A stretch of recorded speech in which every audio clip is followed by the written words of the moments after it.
My husband pushed the adoption papers back across the table and said, "I'm not putting my name on something defective." My daughter Rosie was 6 years old when I married Vincent. She had been in my life since the day she was born. She had Down syndrome, and she was the most joyful person I had ever known. She laughed at everything. She hugged strangers. She told every person she met that they were beautiful. Rosie was not defective. Rosie was perfect. Vincent knew about Rosie before we started dating. He met her on our third date because I didn't believe in hiding the most important part of my life. He said she was adorable. He said he loved kids. He said having a child with special needs didn't scare him at all. He said all the right things. He said them so convincingly that I believed him. We dated for 2 years before he proposed. During that time, Vincent was good with Rosie. He played with her. He read her stories. He came to her school events and clapped when she performed in the holiday show. He seemed like a man who genuinely cared about my daughter. I thought I had found someone who would love both of us. We got married in a small ceremony at a vineyard. Rosie was the flower girl, and she threw petals everywhere, including at the officiant. Everyone laughed. Vincent laughed too. He picked her up and spun her around and called her his best girl. I cried because I was so happy. 6 months after the wedding, I brought up adoption. Rosie's biological father had never been in the picture. He signed away his rights before she was born and disappeared. Vincent was the only father figure she had ever known. I thought making it official would be beautiful. I thought Vincent would be honored. I brought home the paperwork and spread it on the kitchen table after Rosie went to bed. I explained what each form meant. I showed him where to sign. I told him we could have a little celebration afterward. Maybe take Rosie to get ice cream and tell her the good news. Vincent looked at the papers for a long time. Then he pushed them back across the table toward me. He said he wasn't going to sign. I asked why. He said he had been thinking about this and he didn't want the legal responsibility. I asked what legal responsibility he was worried about. He said Rosie would need care for her entire life. He said people with Down syndrome couldn't live independently. He said if something happened to our marriage, he would be on the hook for supporting her forever. I reminded him that Rosie was already part of our family. I reminded him that he had known about her from the beginning. I reminded him that he had stood at our wedding and promised to love and cherish both of us. He said that was different. He said loving someone and legally binding yourself to them were two separate things. He said I shouldn't take it personally. Then he said the words I will never forget. He said he wasn't putting his name on something defective. I asked him to repeat himself because I was sure I had misheard. He said it again. He said Rosie was defective and he wasn't going to legally claim a defective child. He said it calmly, like he was explaining a reasonable decision, like he was declining an extended warranty on a car, like my daughter was a product that didn't meet his standards. I didn't yell. I didn't cry. I sat there looking at the man I had married and I realized I had made a terrible mistake. Not about Rosie. About him. I asked him if he had ever actually loved my daughter. He said of course he loved her. He said he just loved her from a safe distance. He said there was nothing wrong with protecting himself financially. He said I was being emotional and not thinking clearly. He said we could still be a happy family without him signing papers. He said the paperwork didn't change anything. I told him the paperwork changed everything. I told him a father doesn't call his child defective. I told him a husband doesn't refuse to commit to his wife's daughter after promising to love them both. He said I was overreacting. He said plenty of step-parents never adopted their stepchildren. He said I was making this into a bigger issue than it needed to be. I slept in Rosie's room that night. She asked me why I was on the floor next to her bed. I told her I just wanted to be close to her. She said, "Okay, Mama," and fell asleep holding my hand. She didn't know that her stepfather had just called her defective. She didn't know that the man who read her bedtime stories saw her as a liability. She just knew that her mother was there, and that was enough for her. The next week, I contacted a divorce lawyer. I found her name in a support group forum at 2 a.m. while Rosie slept beside me. Someone had posted about needing a lawyer who understood special needs families, and 3 people recommended Aurelia Whitley. I called her office the moment it opened and explained I needed help with a divorce. Her secretary started to give me an appointment for next week, but then Aurelia picked up the line herself. She asked me to tell her what happened. I said my husband refused to adopt my daughter and called her defective. There was silence on the other end. Then Aurelia said she could see me at 3 that afternoon, and something in my voice told her this was urgent. Her office was in a brick building downtown with accessible ramps and wide doorways. The waiting room had toys in one corner, and books about special needs parenting on the shelves. I sat across from Aurelia at her desk and started talking. She took notes on a yellow legal pad and never interrupted. I told her about Vincent's promises and the wedding and Rosie throwing flower petals. I told her about the adoption papers and the words I couldn't stop hearing. When I finished, Aurelia set down her pen and looked at me. She said she had a daughter with cerebral palsy who was 9 years old. She understood exactly what Vincent's words meant and why I couldn't stay. Aurelia pulled out a fresh legal pad and started outlining the divorce process. California was a no-fault state, which meant Vincent's reasons for refusing adoption wouldn't matter in court. The law didn't care that he called my daughter defective. What mattered was dividing our assets, figuring out support payments, and moving forward as quickly as possible. She explained filing timelines and mandatory waiting periods. She talked about discovery and disclosure requirements. Her voice was calm and professional, but I saw anger in her eyes when she mentioned Vincent's name. I asked about custody, and Aurelia's expression softened. Vincent had no legal relationship to Rosie, so custody wasn't an issue. Rosie was mine completely, and would stay that way. The concern was spousal support and asset division since we'd only been married 6 months. California had formulas for calculating support based on income and marriage length. She would need my financial documents and Vincent's too. She warned me that short marriages sometimes meant minimal support, but she would fight for what I deserved. I drove home with the retainer agreement signed and a list of documents to gather. Vincent's car was in the driveway when I pulled up. I found him in the living room watching television like nothing had changed. I stood in front of the screen and told him I'd hired a divorce attorney and would be filing papers. His face went blank with shock. He actually looked surprised, like he'd expected me to just accept his decision and move on without any problems. Vincent stood up and immediately switched into damage control mode. We should try marriage counseling first. We could work through this. Every marriage had rough patches. I reminded him that you can't counsel someone into loving your child or into not calling her defective. Those words came from somewhere deep inside him, and no therapist could fix that. He reached for my hand, but I stepped back. His face changed then, and anger replaced the fake concern. I was overreacting. I was throwing away our marriage over paperwork. Plenty of couples disagreed about adoption and stayed together. I was being emotional and not thinking about what divorce would do to Rosie. I stood there feeling nothing but cold certainty as he tried to rewrite what happened. He kept talking, and I kept seeing him push those papers across the table. I kept hearing the word defective in his calm, reasonable voice. I went upstairs and pulled 2 suitcases from the closet. I packed clothes for Rosie and myself, her favorite stuffed animals, her medications and medical records. Vincent followed me around asking what I was doing. I told him we were leaving. He said I couldn't just take Rosie away from her home. I reminded him this was my home before it was his, and Rosie was my daughter before he ever met us. I loaded the suitcases into my car and went back for Rosie. She was coloring at the kitchen table and looked up with her bright smile when I said we were going to Grandma's house. Mom lived across town in the house where I grew up. She opened the door and took one look at my face before pulling me into a hug. Rosie ran past us to the toy box Mom kept in the corner of the living room. Mom didn't ask questions right away. She just held me while I stood there trying not to fall apart. Then she made tea and we sat at her kitchen table while Rosie played. I told Mom everything. I told her about the adoption papers and Vincent's refusal and the legal responsibility he didn't want. I told her about the word defective that I couldn't stop hearing in my head. Mom got very quiet. She held her teacup and stared at the table for a long moment. Then she said she'd never fully trusted Vincent, but she'd hoped she was wrong. She said something about him always seemed performed, like he was playing a role instead of being himself. She'd seen how he acted with Rosie at family gatherings and thought maybe she was being too critical. Now she knew her instincts had been right. Rosie adjusted to staying at Grandma's house with the easy way kids have of accepting change. She explored Mom's guest room and claimed the bed by the window. She helped Mom make dinner and set the table with careful concentration. At bedtime, she asked when we were going home. I told her we were having an adventure at Grandma's house for a while. She said okay, and asked if we could make pancakes in the morning. That was enough for her. She fell asleep holding her stuffed rabbit while I sat on the floor next to her bed and tried to figure out what came next. 3 days later, Aurelia filed the divorce petition at the courthouse and arranged for a process server to deliver the papers to Vincent at his office. She called me that afternoon to confirm everything went through. Vincent called me less than an hour after being served. His voice came through my phone, so loud I had to pull it away from my ear. He demanded to know why I had him served at work where everyone could see. He said his coworkers watched the process server hand him papers in the middle of a meeting. He said I embarrassed him in front of his boss and his entire team. I asked if he really thought I cared about his embarrassment after what he said about Rosie. He said I was being vindictive and petty. He said I could have had him served at home instead of making a scene at his workplace. I told him the process server went where he was during business hours, and that was standard procedure. He kept talking about his reputation and how this made him look to his colleagues. He never once mentioned losing his family or wanting to fix things between us. He just cared about what other people thought. I hung up while he was still talking and turned off my phone for the rest of the day. Vincent's attorney contacted Aurelia the following week with a proposal for mediation.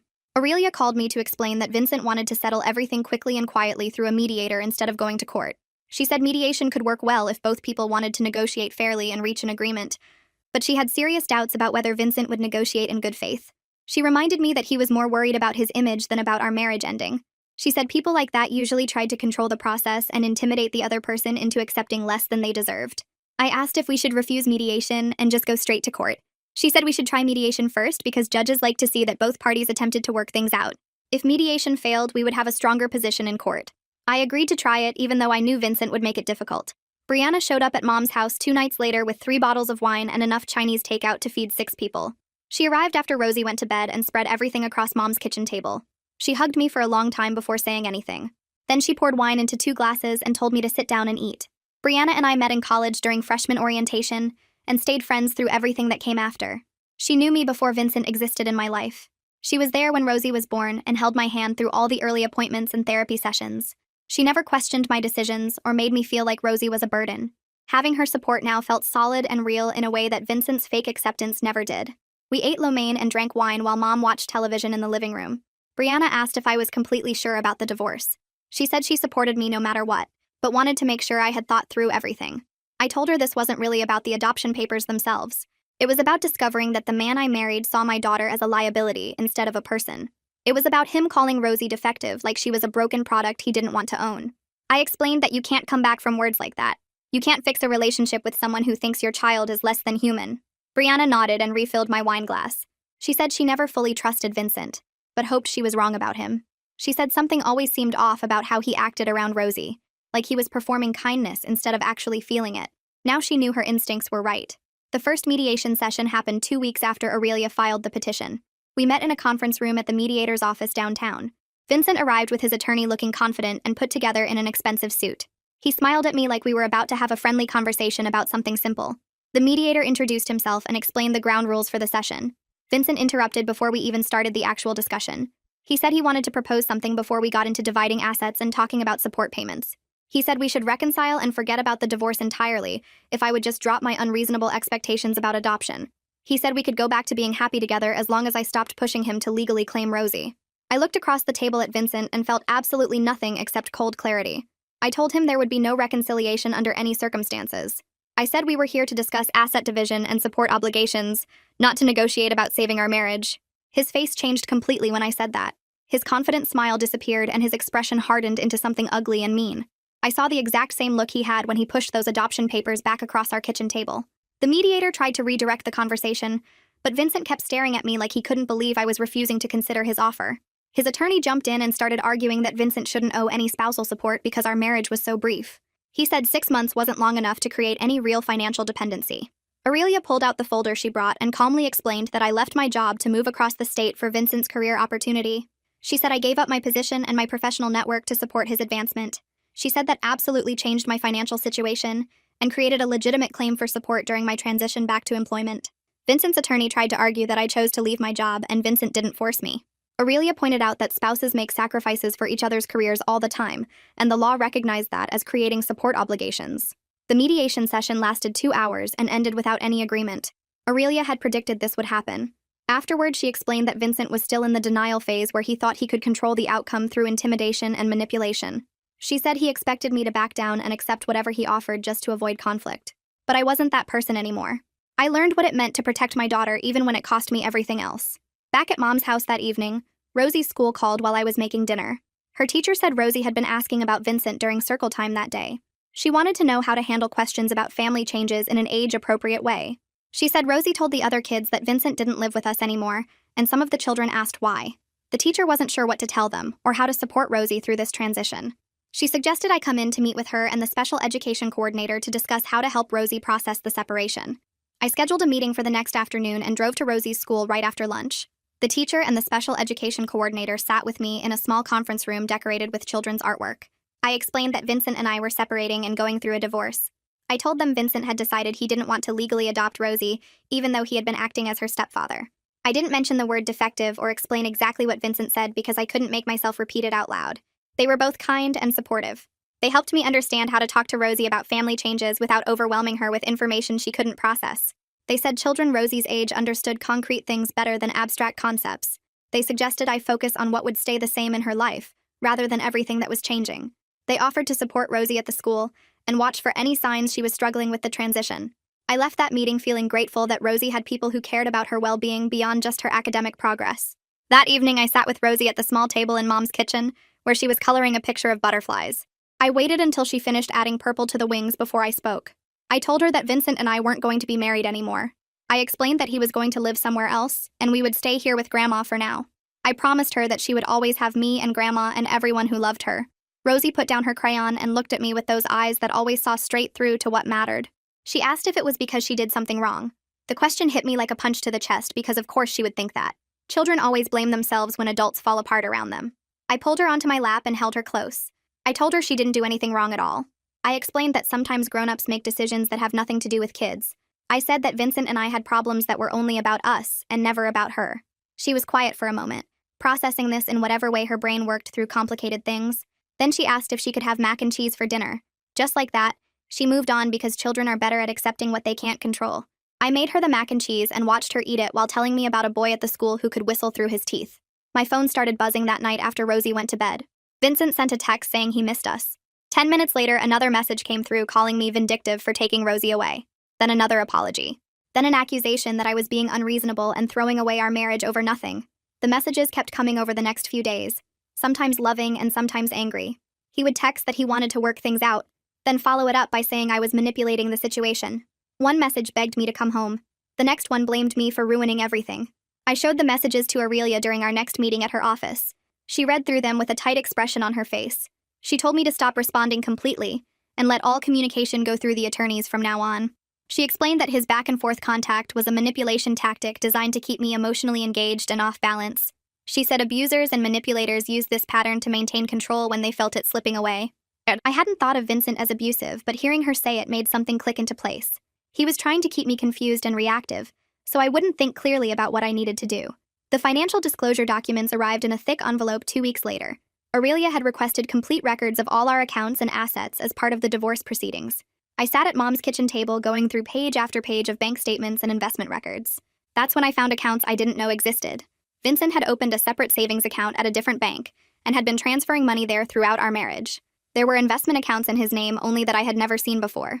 I called Aurelia immediately, and she came over that same afternoon to review everything with me. She spread the papers across the table and pointed out the pattern of transfers and deposits. She said this was common when someone anticipated divorce and wanted to hide assets from their spouse. She said it showed planning and intention to protect his money regardless of what happened to the marriage.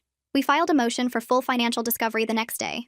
Aurelia requested bank statements, investment account records, credit card statements, and documentation for any assets Vincent might have. His attorney objected within 48 hours, claiming our requests were too broad and invaded Vincent's privacy. Aurelia fired back with a response explaining that California law required full financial disclosure in divorce proceedings, and Vincent's objections suggested he had something to hide. The judge ordered Vincent to comply with our discovery requests within 30 days. Aurelia looked satisfied when she called to tell me about the judge's ruling. She said Vincent's attorney had overplayed their hand by objecting so strongly, which made the judge suspicious. During all of this legal back and forth, I started seeing a therapist named Matilda Vaughn, who specialized in families with special needs children. Brianna had recommended her after I mentioned feeling overwhelmed by everything happening at once. Matilda's office was in a quiet building near the hospital with plants in every corner and soft lighting that made the space feel calm. She asked me to talk about Rosie first, not about Vincent or the divorce. I described my daughter's personality, her joy, her struggles at the school, her love of purple and butterflies and mac and cheese. Matilda smiled and said she could tell how much I loved Rosie just from the way I talked about her. Then she asked about the marriage and I told her everything, including the word defective that still echoed in my head. She helped me understand how to process the grief of my failed marriage while still managing Rosie's daily needs and therapy appointments and school schedule. In one session about 3 weeks after I started seeing her, Matilda pointed out something I hadn't noticed about myself. She said I had been so focused on protecting Rosie from Vincent's rejection that I hadn't let myself feel the full weight of his betrayal. She said I was carrying anger and grief and shock, but I kept pushing those feelings down because I thought I needed to stay strong for my daughter. She asked me what would happen if I let myself actually feel everything Vincent had done. I started crying before I could answer. I cried about the future I thought we would have together. I cried about believing his lies for 2 years. I cried about introducing him to my daughter and letting her get attached to someone who saw her as defective. I cried until my throat hurt and my eyes were swollen, and Matilda just sat there handing me tissues and letting me fall apart in her office where Rosie couldn't see. The full financial discovery results came back 6 weeks after we filed the motion. Aurelia called me to her office to go through everything together. She had the documents organized in folders with tabs marking the important sections. She showed me an investment account that Vincent had opened 2 months before our wedding. He had been depositing money there consistently throughout our entire marriage, building up a separate fund that I knew nothing about. The account had over $40,000 in it. Aurelia looked at me across her desk and said this suggested planning and intention. She said Vincent had been protecting his exit strategy from the very beginning, even before we got married. He had been preparing for our marriage to fail while I was picking out wedding flowers and writing vows. I sat there staring at the account statements with their neat rows of deposits and dates. I felt vindicated because this proved I wasn't crazy or overreacting like Vincent claimed. But I also felt angry in a way that made my hands shake. This was evidence that Vincent had never been fully committed to our family. He had always kept one foot out the door, always protected himself first, always seen our marriage as temporary. While I was building a life together, he was building an escape route. While I was trying to blend our family, he was hiding money in case it didn't work out. While I was falling in love with the idea of forever, he was planning for the end. My phone rang 3 days after the financial discovery results came through. I didn't recognize the number but answered anyway because everything felt urgent during the divorce. A man's voice said my name like a question, and then introduced himself as Gerard, Vincent's brother. I hadn't spoken to Gerard since the wedding, where he gave a short toast about family and commitment. He lived in Oregon and worked in forestry, so Vincent rarely mentioned him. Gerard said he heard about the divorce from their mother and wanted to apologize for his brother's behavior. He said Vincent told him about refusing the adoption and calling Rosie defective. Gerard's voice got tight when he said that word, like it physically hurt him to repeat it. He explained that their father walked out when Vincent was 8 years old, just left one morning for work, and never came back. Their mother found divorce papers in the mail 6 weeks later. Gerard said Vincent spent years waiting for their dad to return and explain why they weren't good enough to stay for. He said Vincent developed this fear of being trapped in situations he couldn't escape from. Gerard tried talking to Vincent about therapy multiple times over the years. He said Vincent needed help processing the abandonment and learning that commitment wasn't the same as being trapped. Vincent always refused. He said therapy was for people who couldn't handle their own problems. Gerard told me he wasn't making excuses for Vincent's behavior toward Rosie. He said understanding why someone acts terribly doesn't make their actions acceptable. He said Vincent's fear explained his choices but didn't justify calling a child defective or refusing to commit to someone he claimed to love. Gerard said he thought I was doing the right thing for Rosie by leaving. He said she deserved better than living with someone who saw her as a liability instead of a person. I thanked Gerard for calling and told him I appreciated knowing the background. After we hung up, I sat with this new information about Vincent's childhood. It made sense in a sad way. Vincent protected himself by never fully committing to anything that might hurt him if it ended. He kept that investment account secret because he always planned for failure. He refused to adopt Rosie because he imagined our marriage ending, and himself stuck supporting a child he never wanted legal ties to. His damage explained everything, but it didn't change what he did to my daughter. Understanding Vincent better didn't make me forgive him. It just made me sad that he let his past destroy any chance at a real future. The second mediation session happened 2 weeks after the financial discovery. Vincent walked into the conference room looking different from the first time. His confidence was gone. He sat across from me and his attorney with his shoulders slightly hunched. His lawyer opened by acknowledging that the financial discovery revealed assets they should have disclosed initially.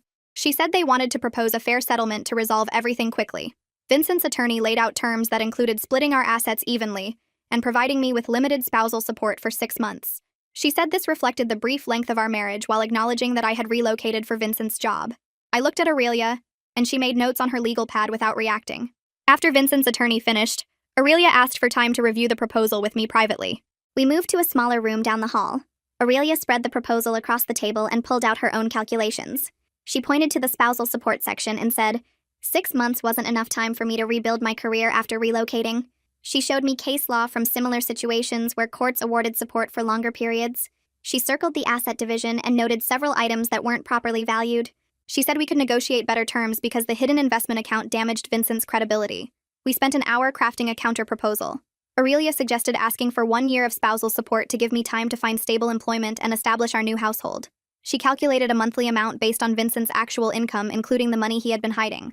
She also adjusted the asset division to account for the furniture and household items I would need to set up an apartment. We went back to the main conference room and Aurelia presented our counteroffer. Vincent's face got red when he heard the support amount. He said he couldn't afford that much. Aurelia pulled out the bank statements and investment account records. She walked through Vincent's actual monthly income and expenses. The numbers proved he could easily afford what we were asking. His attorney looked uncomfortable as Aurelia laid out the evidence. Vincent tried arguing that the investment account was for his retirement. Aurelia pointed out that he opened it 2 months before our wedding, which suggested it wasn't a standard retirement fund. She said a judge would likely view it as hidden marital assets. Vincent's attorney called for another break.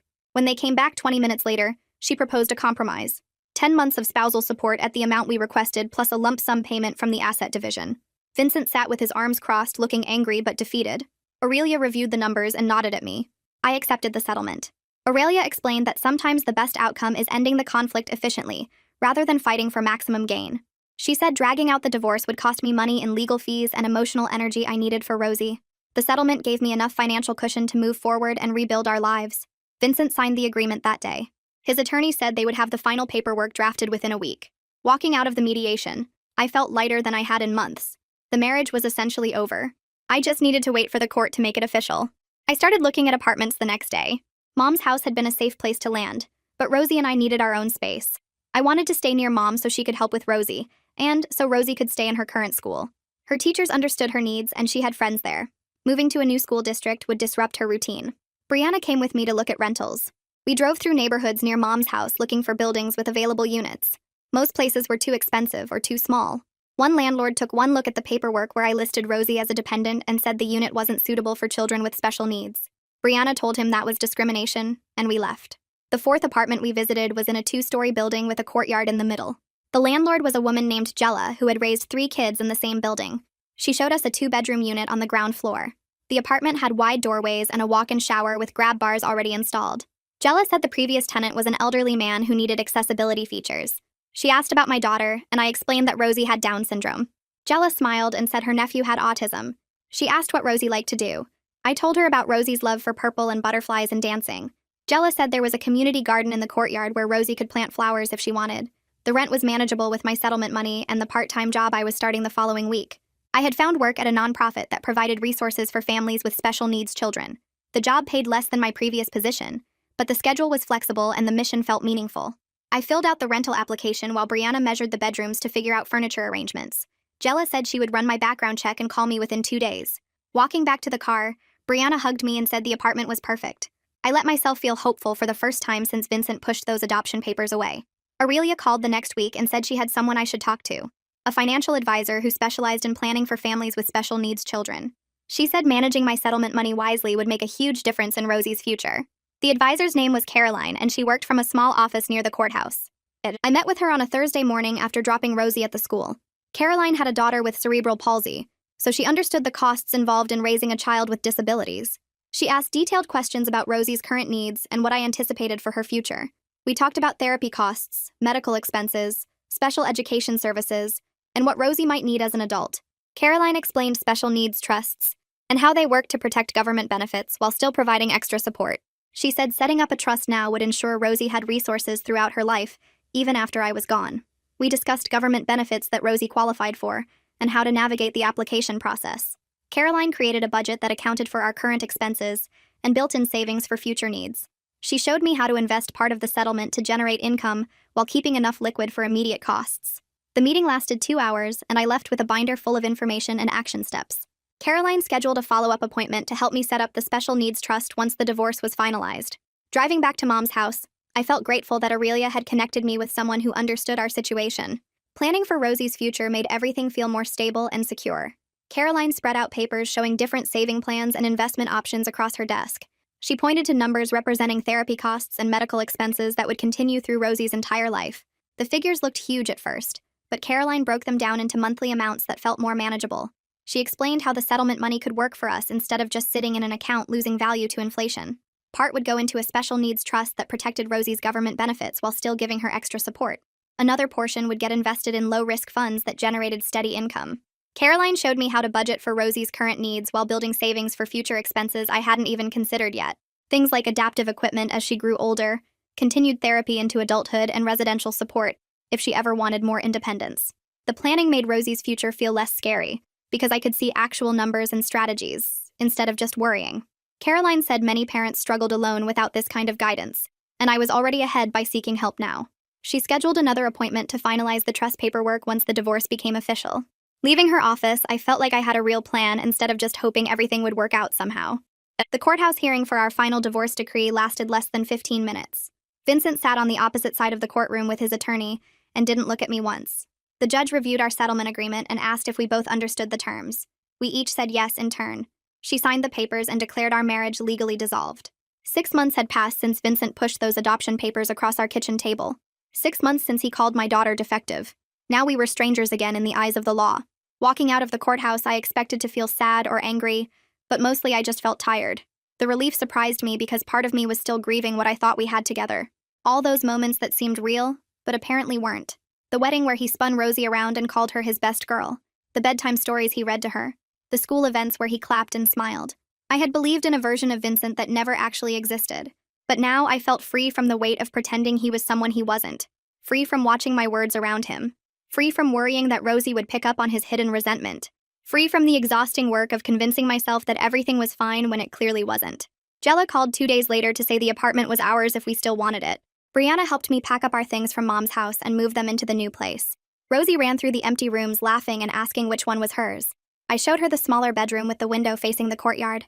She pressed her face against the glass and pointed at the garden below. Jella had mentioned that the previous tenant grew tomatoes and herbs in raised beds. Rosie wanted to know if we could plant purple flowers.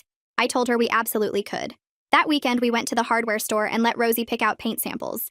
She chose a purple called Lavender Dreams that was lighter than I expected, but perfect for a little girl's room. Brianna came over to help paint while Rosie was at the school. We covered the walls in 2 coats, and the color transformed the space into something magical. When Rosie got home, she gasped and spun around in circles. I bought butterfly stickers at the craft store, and Rosie placed them carefully on the walls near her bed. She wanted them to look like they were flying.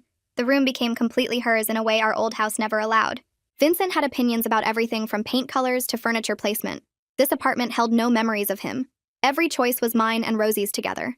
My first day at the nonprofit felt like walking into a place where people actually understood. The organization provided resources for families with special needs, children including support groups, advocacy training, and connections to therapy services. My coworkers welcomed me warmly during the morning staff meeting. Several mentioned having family members with disabilities. One woman's son had autism. Another's niece had cerebral palsy. They asked thoughtful questions about Rosie and shared stories about their own kids. The work involved coordinating family workshops, maintaining resource databases, and helping parents navigate school systems and government benefits.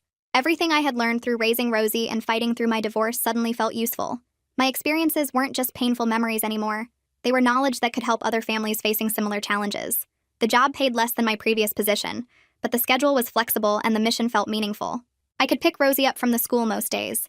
I could attend her therapy appointments without asking permission. I could build a life around her needs instead of trying to fit her into someone else's schedule. 3 months after we moved into the apartment, Rosie's teacher requested a parent conference. I walked into the classroom expecting problems, but her teacher smiled and said Rosie seemed more relaxed and confident lately. She participated more during circle time. She helped other students without being asked. She seemed happier overall. The teacher wondered if anything had changed at home. I explained that we had gone through a divorce and moved to a new apartment. The teacher nodded like this made perfect sense. She said children often picked up on tension even when adults tried to hide it. Rosie must have been feeling the stress in my marriage with Vincent, even though I thought I was protecting her from it. Kids were more perceptive than we gave them credit for. Driving home from the conference, I realized Rosie had been carrying the weight of our broken household without any way to express it. She didn't have the words to say that something felt wrong at home.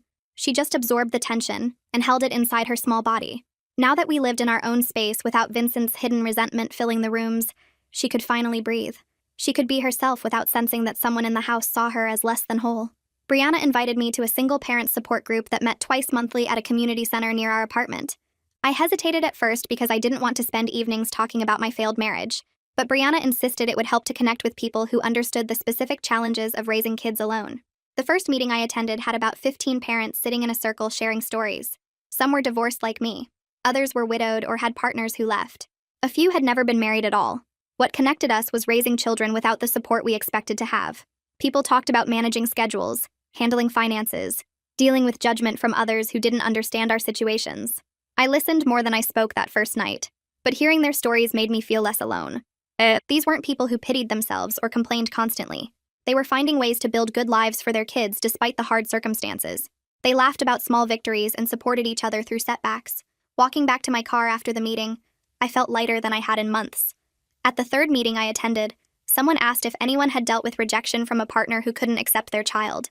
I found myself speaking before I could overthink it. I told them about Vincent calling Rosie defective, about him refusing to sign adoption papers because he saw her as a financial liability, about discovering that the man I married had been performing acceptance while actually seeing my daughter as broken. The room went completely silent when I finished.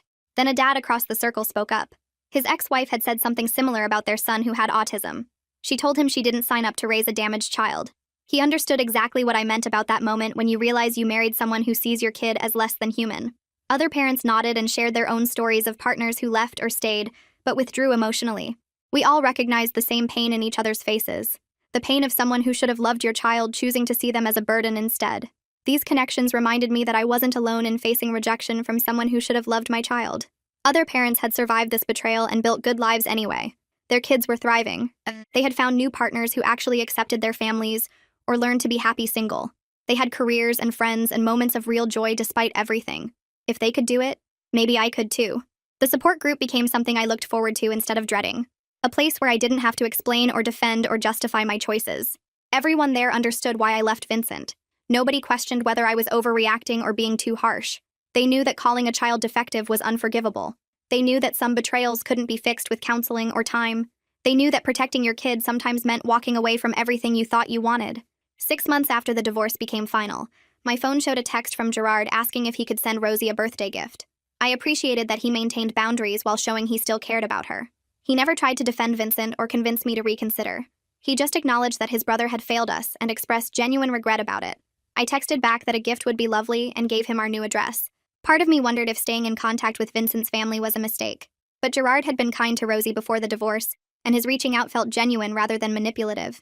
He wasn't trying to get information or play mediator. He just wanted to acknowledge Rosie's birthday because he remembered her and cared. That felt like enough reason to maintain this small connection. I texted Gerard back that a gift would be wonderful, and included our apartment address. The package arrived 3 days later in a box covered with cheerful stickers. Inside was an adaptive art kit with thick-handled brushes, textured paints, and large grip crayons designed specifically for kids with developmental disabilities. The kit included a guide explaining how each tool worked and what skills they helped develop. I sat on the living room floor reading through the materials while Rosie was at the school and found myself crying. Not sad tears, but the kind that come when someone sees your child clearly and still thinks she's worth this kind of thoughtfulness. Gerard had researched this. He had looked for something that would work with Rosie's needs instead of despite them. The gift showed real understanding of who she was as a person. I sent him a thank you message with a photo of Rosie using the paints later that evening. She had covered an entire poster board with swirls of purple and yellow, her favorite colors mixing together in ways that made her laugh. Gerard responded that he was glad she liked it, and asked if he could send something for her birthday next month. I told him that would be lovely. Rosie's 7th birthday fell on a Saturday, and I planned a small party at our apartment. Her guest list included 5 kids from the school, Mom, Brianna, and the couple from down the hall who always stopped to chat with Rosie in the hallway. I decorated the living room with purple streamers and butterfly balloons. The cake was vanilla with strawberry filling because that's what Rosie requested. I set up simple games that all the kids could play together regardless of ability level. The party started at 2, and within minutes our small apartment filled with children's voices and laughter. Rosie wore a sparkly purple dress that she had picked out herself and a paper crown that kept sliding sideways on her head. She greeted each friend at the door with a hug and told them they looked beautiful. The kids played musical chairs and pinned the tail on the donkey with enthusiastic chaos. Mom helped serve juice boxes and kept the snack table stocked. Brianna took photos on her phone and whispered to me that this was exactly what a kid's birthday should look like. When it came time for cake, everyone gathered around the table singing happy birthday. Rosie closed her eyes tight to make a wish before blowing out all 7 candles in one breath. Everyone cheered and she stood up on her chair to announce that all her friends were beautiful and she loved them. The parents smiled and the kids giggled, and I felt my chest get tight with something that felt like relief mixed with gratitude. I watched Rosie surrounded by people who genuinely loved her, and saw the contrast with what her life would have been if I had stayed with Vincent. These people didn't see her as a liability or a burden. They saw a joyful little girl who happened to have Down syndrome. They asked about her interests and remembered her favorite things. They included her fully in activities without making a big deal about accommodations. This was what acceptance looked like. Not tolerance or pity, but actual acceptance of who she was. I felt grateful that I had found the courage to leave Vincent when I did. Rosie deserved to grow up surrounded by people who saw her as whole and complete exactly as she was. She deserved a life free from anyone who viewed her as defective or less than. Watching her laugh with her friends over cake, I knew I had made the right choice even when it had been terrifying. 6 months after the divorce became final, I decided to try dating again. Not because I was looking for anything serious, but because I wanted to test whether I could trust my own judgment after getting Vincent so completely wrong. Matilda had been working with me on identifying red flags and understanding what healthy acceptance actually looked like. She helped me see patterns I had missed before. How Vincent had always been performative in his affection toward Rosie. How he never initiated activities with her but only participated when I arranged them. How he talked about her in front of other people but rarely engaged with her one-on-one. These were signs I had ignored because I wanted so badly to believe he was genuine. Matilda gave me a list of questions to ask myself when meeting someone new. Did they ask about Rosie as a person, or just acknowledge her existence? Did they seem curious about her personality and interests, or just polite about her diagnosis? Did they make an effort to interact with her directly, or always go through me? I started going on casual coffee dates through an app, being upfront in my profile that I had a daughter with special needs. Most first dates went nowhere, but that was fine. I was practicing being honest about my life and watching how people responded. One guy seemed promising after our first meeting at a coffee shop downtown. He was a teacher at an elementary school and talked about his students with genuine affection. When we met for a second date at a park, he asked about Rosie within the first 10 minutes. I told him about her Down syndrome and about my divorce. I watched his face carefully for any sign of discomfort or withdrawal. Instead, he nodded and said his nephew had autism. He asked what Rosie liked to do for fun, what her favorite subjects were at the school, whether she had friends in her class. He asked about her personality and her sense of humor. He wanted to know about her as a person, rather than just processing the information about her diagnosis. His questions felt thoughtful instead of intrusive, natural instead of forced. I didn't know if this relationship would develop into anything serious or fizzle out after a few more dates. But his genuine curiosity about Rosie as a complete person, rather than a diagnosis, felt like progress. I was learning what real acceptance looked like compared to Vincent's performance. Real acceptance asked questions and showed interest. Real acceptance didn't need praise for basic human decency. Real acceptance saw Rosie first and her disability second. Whether or not this particular guy worked out, I felt more confident that I could recognize the difference now between someone who truly accepted my daughter and someone who was just saying the right words. At work, my supervisor called me into her office and told me they were promoting me to program coordinator. The position came with better pay and the chance to develop new family support programs. I would be designing workshops and resources instead of just implementing other people's ideas. She said my personal experience gave me insight that would make the programs more effective and authentic. I accepted immediately and spent the next week planning my first major initiative. I proposed a workshop series specifically for parents navigating divorce when they had children with special needs. The emotional challenges were different. The legal considerations were more complex. The support systems needed to be stronger. I knew this from living through it, and I wanted to help other parents who were facing the same situation. The workshops launched 2 months later and filled up within days of registration opening. Parents told me afterward how much they needed this specific resource, how isolated they felt going through divorce while also managing their child's therapies and school accommodations and medical appointments, how guilty they felt for disrupting their child's routine even when staying in a bad marriage would have been worse.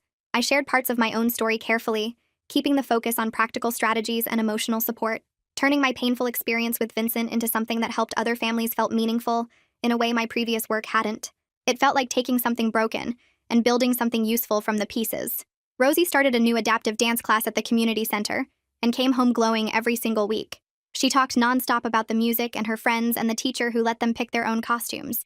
She practiced her moves in the living room and made me watch her performances before bed. The class was specifically designed for kids with developmental disabilities, and the teacher understood how to adapt movements while still making the kids feel like real dancers. Rosie had never been this excited about an activity before. What struck me most was that she had never once asked about Vincent since we moved out. Not where he was, or when she would see him, or why he didn't live with us anymore. She had accepted the change and moved forward with the easy resilience that children sometimes have. It told me that whatever relationship she thought she had with him hadn't been deep enough to leave a real absence. I realized something while watching Rosie twirl around the living room in her dance outfit. Vincent's rejection, while devastating at the time, had actually revealed his true character before Rosie was old enough to fully understand what was happening. She had been spared years of subtle rejection and conditional love. She would never remember Vincent calling her defective or refusing to claim her legally. She would never have to process the pain of realizing that someone she thought loved her actually saw her as broken.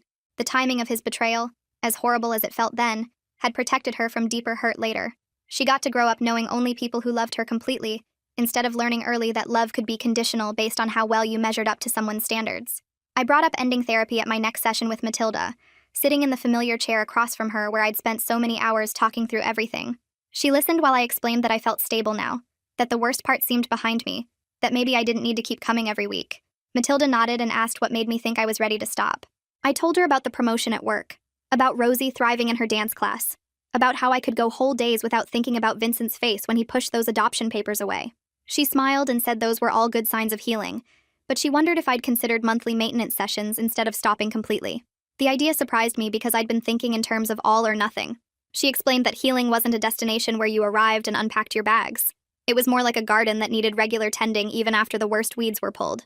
I agreed to monthly sessions starting next month, realizing she was right that the work wasn't finished even though I'd come so far.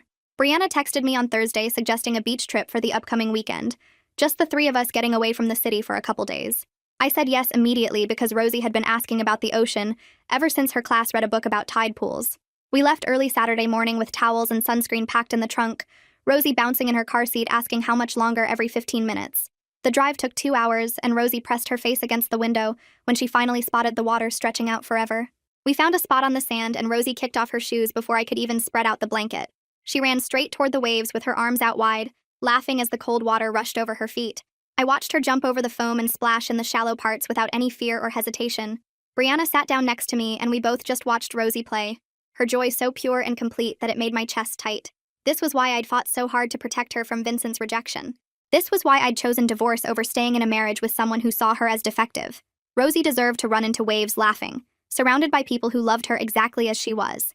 Nearly a year had passed since Vincent pushed those adoption papers across the kitchen table and called my daughter defective. A whole year of rebuilding everything from scratch, of learning to trust my own judgment again, of creating a life that belonged completely to Rosie and me. We had our purple butterfly apartment that felt more like home than the house with Vincent ever did. We had Brianna, who showed up for beach trips and dance recitals without being asked. We had Grandma Nora, who kept emergency snacks in her purse and knew all of Rosie's favorite songs. We had my coworkers at the nonprofit who understood what it meant to raise a child with special needs, because they were living it too. We had the other parents from Rosie's school who texted to coordinate pickups and shared information about new therapy resources. Our community was small, but it was strong, built from people who chose to love us completely instead of from a safe distance. I wasn't pretending anymore or hiding parts of our life to make someone else comfortable. This was our authentic life without compromise or apology, and it felt solid in a way nothing with Vincent ever had. I tucked Rosie into bed in her purple butterfly room, pulling the covers up to her chin while she hugged her stuffed elephant. She looked up at me with her beautiful eyes and said I was beautiful, the same thing she told everyone she met. But tonight something shifted inside me when she said those words. I actually believed her. Not because I thought I looked different or because anything external had changed, but because I finally saw my own strength reflected back in her face. I had chosen her over everything else when it mattered most.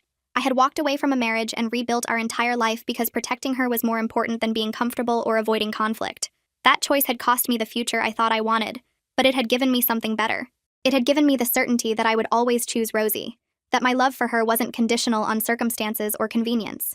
She smiled at me and closed her eyes, completely secure in the knowledge that she was loved. I sat there for a moment longer watching her breathe, feeling grateful for the courage I'd found to leave Vincent and build this life where Rosie could just be herself without anyone calling her defective or broken.